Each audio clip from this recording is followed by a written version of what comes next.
The phone rang at exactly 8:17 on a cold Tuesday morning. I stared at the screen for a second, already feeling exhausted before answering. Vanessa Carter. Of course. My stepmother never called unless she wanted control, attention, or a fight. I slowly placed my coffee mug down and answered the call. Good morning, Vanessa. Oh, spare me the fake politeness, Emma, she said immediately. I'm calling to let you know the lake house has been sold. For a moment I said nothing. Not because I was shocked, because I almost laughed. The lake house. I repeated calmly. Yes. Richard's house, she snapped. The paperwork is finished. The buyers move in next week, so you need to pack your things and leave by Friday. I leaned back in my chair and looked out the kitchen window toward the garden my father spent years building with his own hands. The same garden Vanessa wanted destroyed 6 months ago because it looked too old-fashioned. I see, I said quietly. And everything went smoothly? Of course it did, she replied proudly. Unlike you, I actually know how legal matters work. There it was.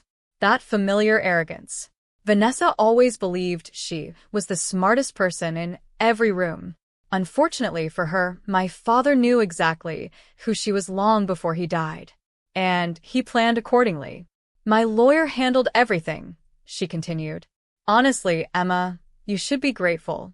Maintaining a property this large was never realistic for someone like you. Someone like me. I smiled at those words. Vanessa had spent years underestimating me. To her, I was just the emotional daughter who painted walls with her father, planted flowers with him, and cried at funerals. She never realized I was also the person who listened carefully, observed quietly, and remembered everything. Well, I said softly, I hope the buyers know what they're getting into. What exactly is that supposed to mean?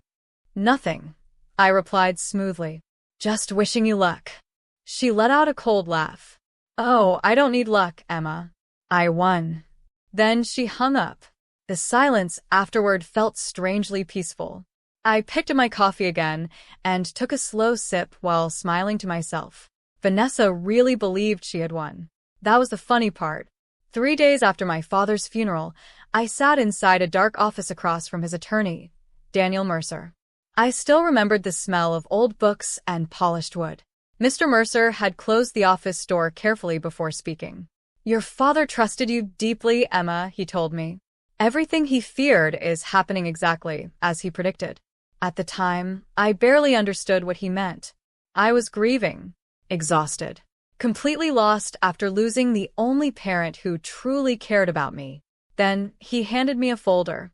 Inside were documents, signatures, property records, and one sentence that changed everything. The lake house never legally belonged to Vanessa, not even for a single day. My father had placed the property into a protected trust nearly 4 years earlier, long before he got sick. Long before Vanessa started planning her future, like she already owned everything. She can live there temporarily, Mr. Mercer explained that day. But she cannot sell it, transfer it, renovate it, or remove you from the property.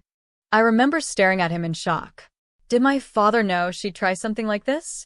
The old lawyer gave me a tired smile. Your father knew far more than he ever admitted.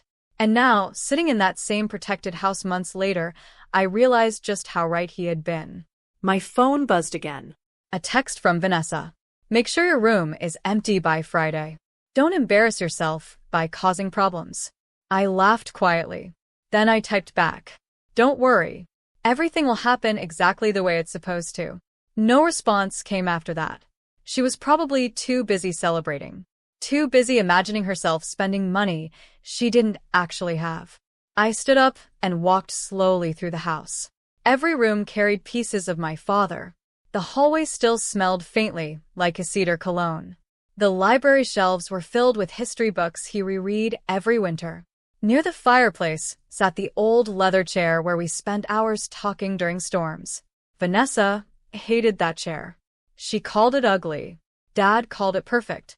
I gently touched the wooden frame and remembered something he once told me. People always reveal themselves eventually, the trick is being patient enough to watch. At the time, I thought he was talking about business. Now I understood he was talking about Vanessa. Their marriage changed him. Not immediately. At first, he looked happy, hopeful, but slowly things shifted. Vanessa criticized everything. The house, the traditions, the garden, even me, especially me. She hated how close my father and I were. Sometimes I'd catch her watching us during dinner with this strange expression on her face, like jealousy mixed with calculation. Then Dad got sick, and suddenly Vanessa became very interested in finances, insurance, property documents, bank accounts. At the time, I ignored the signs because I trusted her. That was my mistake. But my father never made that mistake. And soon, Vanessa Carter was about to discover exactly how dangerous a patient man could be.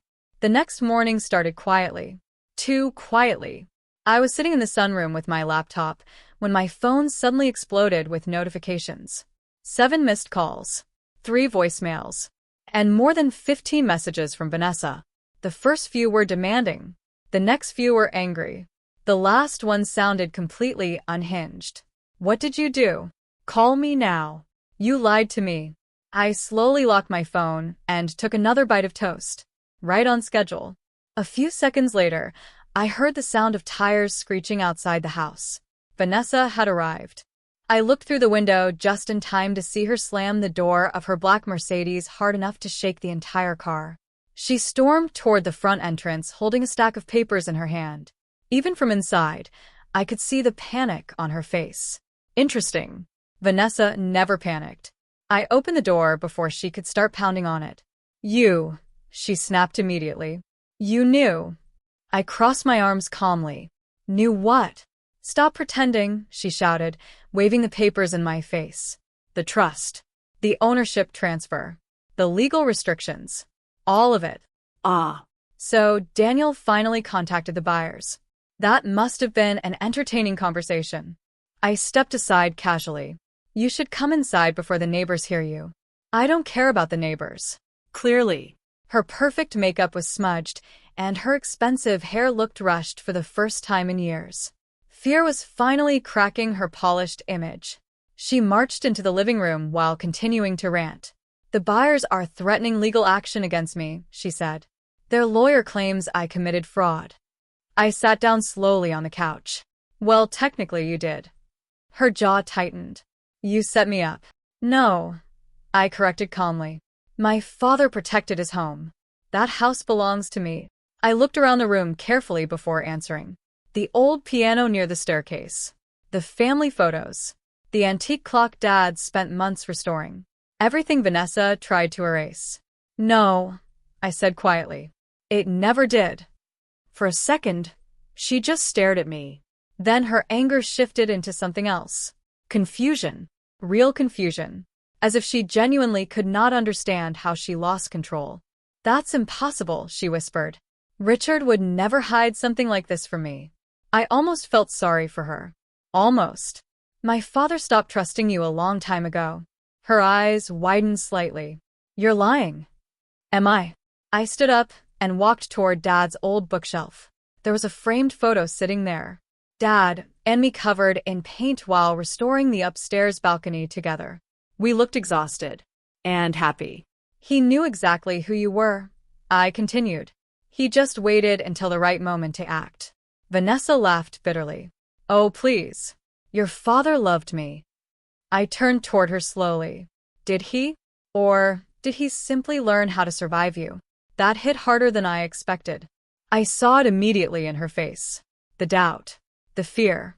The realization that maybe she never had as much control as she thought. She sat down heavily in the armchair near the fireplace. "I took care of him," she muttered weakly. "I stayed when he got sick." "You stayed because you thought everything would become yours." "That's not true."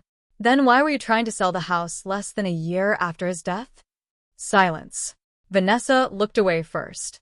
And that told me everything. My father once said guilt makes people avoid eye contact before they even realize they're doing it. Again, he was right. "You think you've won some kind of game," she finally said coldly.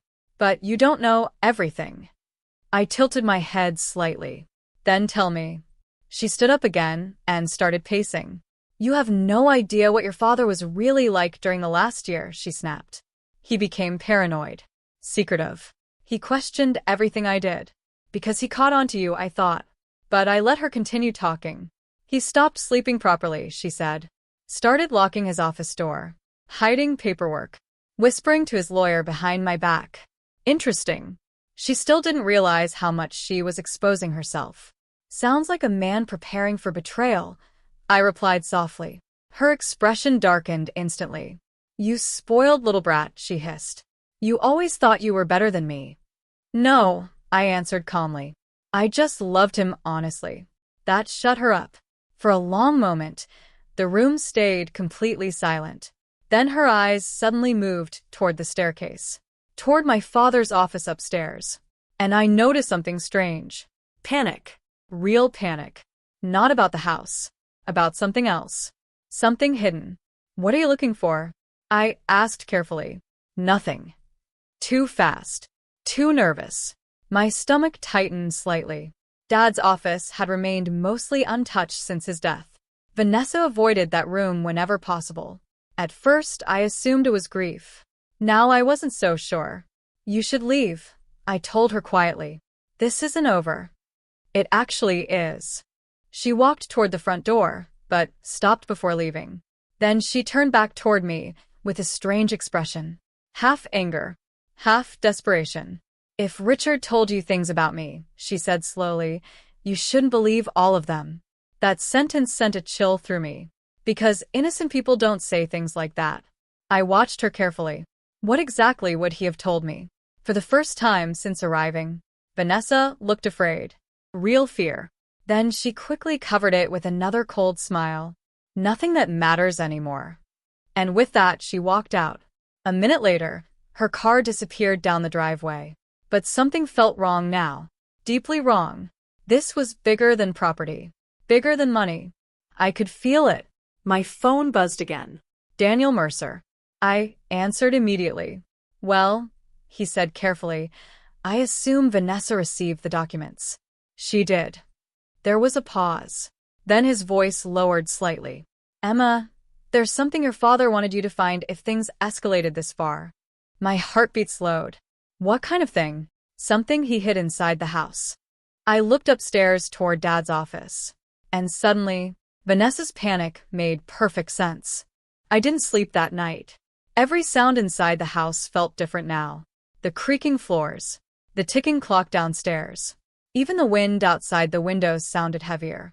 Because for the first time, I realized my father may have left behind more than memories. He left secrets. Dangerous ones. The next morning, I went straight to his office.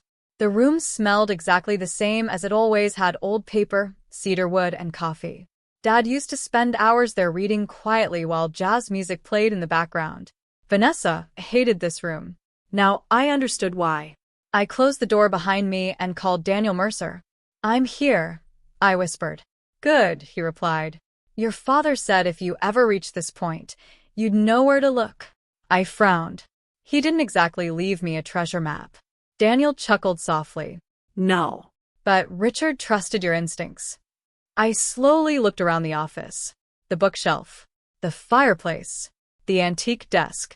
Then my eyes stopped on the stone wall near the window. A loose brick. My heart skipped. Slowly, I walked toward it and pressed carefully against the edge. The brick moved immediately. Behind it sat a small black USB drive and a folded letter. My hands trembled as I opened it.